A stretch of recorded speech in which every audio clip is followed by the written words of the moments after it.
Alright, mga boss, no, kung napapansin nyo tong bracelet na 10mm, yan. Ito yung bracelet na akala mo talaga gold, mga boss. Mga boss, no, kung napapansin nyo, meron po tayo dito ng dado puti, kabubukas lang po yan. Ito, Clorox, yan, madami-dami po. At asin, mga boss, no. At ito pong bracelet na to, yan, ibababad po natin dito, mga boss, no. Yan, ng mga ilang minuto, fast forward na lang natin, mga boss, para maikli lang yung video, mga boss, no. Yan, napakaganda na ito, mga boss, kumikinang. Parang totoo lang to, mga boss, no. Tara, gawin na natin, mga boss. At yun ang mga boss. Napapansin nyo dyan, nilalagyan na natin ng Clorox. At asin, napakaraming asin at napakaraming suka, mga boss. Yan, inaalog-alog natin, mga boss. Para mapatunayan natin talaga na legit.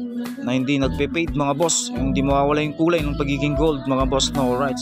Yan, naka-fast forward dyan. Ayan, almost 3 minutes natin na binabad dyan. Minekos-mekos pa natin, mga boss. Alright, tagal, napaka-quality na ito, mga boss. Tingnan nyo kung ano mangyayari sa dulo. I-reveal natin. Ayan, boss, nandito tayo sa CR kasi sobrang sangsang nung amoy. Ayan, nandito tayo sa CR para mahugasan natin. Ayan, ayan siya. Nakababad pa rin hanggang ngayon. Almost 3 minutes na. Ayan, kukunin natin. Ayan, halu-haluin pa natin, mga boss. Ayan natin kung ano mangyayari. Ayan, i-reveal na natin, mga boss. Yun, mga boss, tapos na nga yung experiments natin, mga boss, no, para makita talaga na talagang legit yung kulay niya. Ayun, mga boss, no, mas gumanda pa siya, mga boss, no. Sa mga gustong mag-order, andyan yung yellow basket natin. Yun, mag-order na kayo, mga boss. Napakagandang passion. Yun, napakaangas. Bagay na bagay sa mga pumuporma dyan. Yun, alright.